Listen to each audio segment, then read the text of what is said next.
Inihayag ni Pangulong Ferdinand Marcos Jr. na ibabalik sa Department of Education ang tinapyas na 10 bilyong pisong pondo nito sa susunod na taon na sadyang nakalaan para sa DepEd Computerization Program. Sa kabila nito, tingin ng ilang senador, may ilang gusot pa rin sa 2025 national budget na dapat tugunan ng Pangulo. Ang balitang A to Z ni Ace Cruz.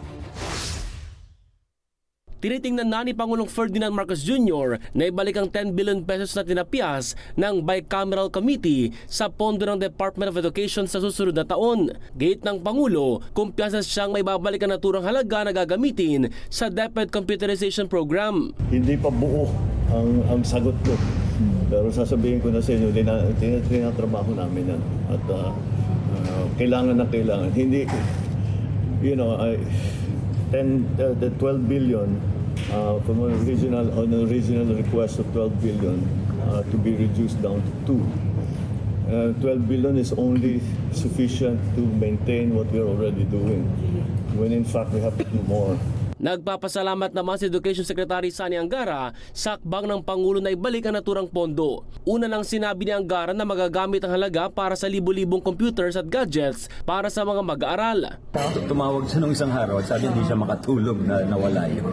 Dahil parang yun ay naging taliwas dun sa mga sinasabi niya na dapat maging moderno na tayo sa ating edukasyon at bigyan natin ng tsansa yung ating kabataan, especially yung hindi na-expose sa mga computers.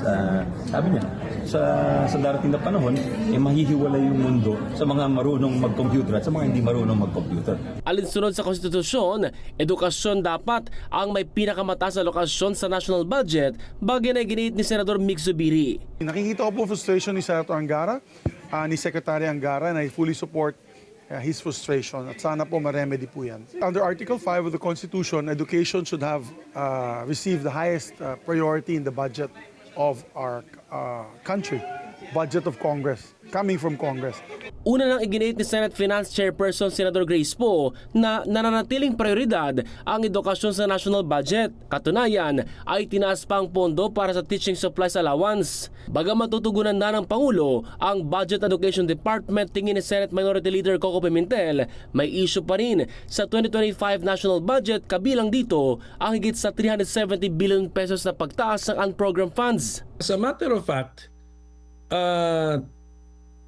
exceeding the level of the unprogrammed appropriations is already an issue in one case before the Supreme Court. But it is about the 2024 budget ngayong taon. So therefore, this the fact that the 2025 proposed budget also repeats the practice made by Congress in the 2024 budget, this can now be the subject matter of, number one, a supplemental petition in the existing case or an entirely new case. Naniniwala rin si Pimentel na dapat ay veto ng Pangulo ang ayuda para sa kapos ang kita o yung AKAP program. Una nang sinabi ni Senador Amy Marcos na isa itong unauthorized insertion, habang sinabi naman ni VP Sara na magagamit umano ito ng mga politiko sa pamimili ng boto.